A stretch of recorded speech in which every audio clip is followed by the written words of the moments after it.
अक्सर parents complain करते हैं कि बच्चा कमज़ोर है और उसका वजन नहीं बढ़ रहा।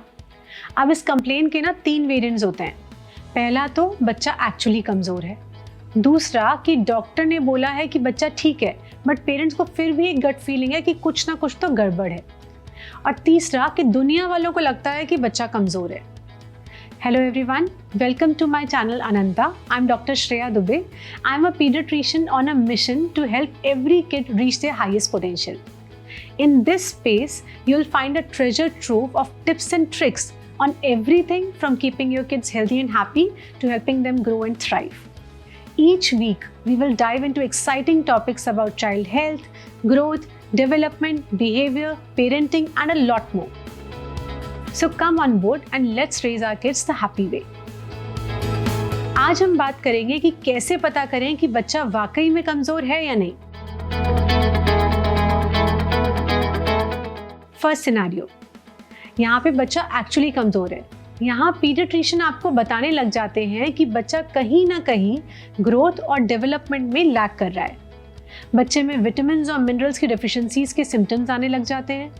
अंडर न्यूट्रिशन यानी कि कुपोषण के साइंस और सिम्टम्स दिखने लग जाते हैं। कभी कभी इन बच्चों में कोई क्रॉनिक डिजीज या इलनेस होती है जो टेस्ट और इन्वेस्टिगेशन से डिटेक्ट हो जाती है। ऐसे बच्चे अक्सर बहुत ही लेथार्जिक और इनएक्टिव से दिखाई देते हैं और इनको मेडिकल ट्रीटमेंट और इंटरवेंशन की ज़रूरत होती है। सेकेंड सिनेरियो, यहाँ पर पीडियाट्रिशियन ने तो बोल दिया है कि बच्चा ठीक है, बट फिर भी पेरेंट्स को लग रहा है कि कुछ ना कुछ तो गड़बड़ है। यहाँ पर हम ये रिकमेंड करते हैं कि आप एक सेकेंड या थर्ड पीडियाट्रिशियन ओपिनियन ले लें। बट अगर 2 या 3 पीडियाट्रिशियंस ने आपको बता दिया है कि आपका बच्चा फिजिकली, मेंटली और डेवलपमेंटली ठीक चल रहा है, बच्चा अलर्ट है, एक्टिव है, पूरे दिन शैतानियाँ कर रहा है, तो अब इट्स हाई टाइम कि आप खुद को रीअश्योर करें कि बच्चा ठीक है।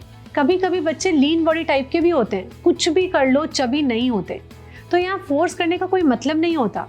वैसे भी चबी थोड़ी बनाना है बच्चे को, लीन और हेल्दी तो रखना है ना। और आपको पता है कि बच्चे की ऑब्जर्वेशन पावर कितनी ज़बरदस्त होती है, तुरंत आपके इमोशंस को इम्बाइब करने लग जाते हैं। तो कोशिश करिए कि बच्चे के सामने एंग्शियस ना रहे। टॉडलर और प्री स्कूल बच्चों में वैसे भी फूड फसीनेस के फेजेस आते जाते रहते हैं। इन्हें भूख एक्चुअली कम लगती है, इनका ब्रेन डेवलपमेंट एकदम पीक पे चल रहा होता है और इन्हें उतना खाने की ज़रूरत नहीं पड़ती जितना हम पेरेंट्स उनसे एक्सपेक्ट करते हैं। सो ये जो पेरेंट्स अपने आप से टारगेट बना लेते हैं ना कि मुझे दिन में कम से कम इतना तो खिलाना ही अपने बच्चे को, ये गलत है। हमारा काम है खाना ऑफर करना, लेना नहीं लेना, कितना लेना है वो बच्चे का डिसीजन है। नहीं खाता है बच्चा तो मत खाने दीजिए, फोर्स मत करिए। पेरेंट्स अक्सर बच्चे की फूड फसीनेस के चक्कर में एक नेगेटिव बिहेवियरल स्पाइरल में जाते जाते हैं। बच्चा कुछ नहीं खा रहा है, चलो दूध पिला दिया। बच्चा कुछ नहीं खा रहा, जंक फूड खिला दिया या टीवी दिखा के खिला देते हैं। देखिए, आपको बच्चे को हेल्दी चीज़ें ही ऑफर करनी है, भले ही फ्रीक्वेंसी बढ़ा दीजिए, बट ऐसा नहीं करना है कि आप घंटे भर तक एक ही प्लेट लेके बच्चे के पीछे पीछे भागे जा रहे हैं। जब हम बच्चे को बार बार फोर्स करते हैं या ब्लैकमेल करते हैं खाने के लिए, तो होता क्या है, बच्चे 2 तरीके से रिस्पॉन्ड करते हैं। या तो बेचारे बच्ची चुपचाप सुनती जाती है, खाना तो फिर भी नहीं खाएगी क्योंकि एक्चुअली एपेटाइट नहीं है। या वो रिबेलियन मोड में चली जाती है कि खिला के दिखा दो, जॉज एकदम क्लेंच कर लेगी, आप किचन से निकलेंगे और रोना चिल्लाना शुरू हो जाएगा, आप पीछे पीछे भागेंगे और वो और तेज़ भागेगी। बच्चे इन 2 मोड्स में जाने लग जाते हैं। इन दोनों ही मोड्स में होता क्या है कि जैसे जैसे बच्चा बड़ा होता है तो उसका फूड के साथ रिलेशन खराब होता जाता है, साथ ही उसके अंदर low self esteem, self doubt और इनएडिक्वेसी की फीलिंग आने लग जाती है, क्योंकि हम बार बार उनको रियलाइज़ करा रहे होते हैं कि जो वो कर रहे हैं दैट इज़ नॉट इनफ। और जैसे ये बच्चा टीनेज पे पहुंचता है, उनकी वो लो सेल्फ एस्टीम वाली फीलिंग उनके साथ ही रहती है। और ये जो लो सेल्फ एस्टीम और सेल्फ डाउट है ना, ये इस टीनेजर में इसलिए नहीं आया क्योंकि उसने 2 साल से लेकर 10 साल की उम्र के बीच में अच्छे से खाना नहीं खाया था। ये इसलिए आया क्योंकि बच्चा इस वाले पीरियड में सपोर्टेड फील नहीं कर रहा था। एज पेरेंट्स हम बार बार उसको याद दिला रहे थे कि हमारे हिसाब से उसे जितना करना चाहिए बच्चा उतना नहीं कर रहा, हमारे हिसाब से उसे जितना खाना चाहिए वो उतना नहीं खा रहा। इसलिए शॉर्ट टर्म के बारे में नहीं, लॉन्ग टर्म के बारे में सोचना होता है। थर्ड सिनेरियो, कि दुनिया वालों को लगता है कि हमारा बच्चा कमज़ोर है। अब इसमें एक्चुअली कुछ नहीं कर सकते, दुनिया से लड़ा तो जा नहीं सकता, कोई मतलब नहीं है इस चीज़ का, और हम लोग दुनिया वालों को चुप भी नहीं करा सकते।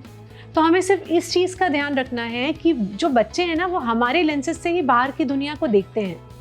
बच्चों के लिए जो सबसे इम्पॉर्टेंट अप्रूवल है ना, वो उनके पेरेंट्स का होता है।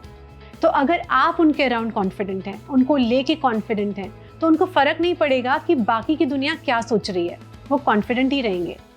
और जो दूसरी चीज़ हमें इंश्योर करनी है वो ये कि हमें ऐसा पेरेंट नहीं बनना कि हम किसी और पेरेंट से बोलें कि आपका बच्चा कमज़ोर क्यों है।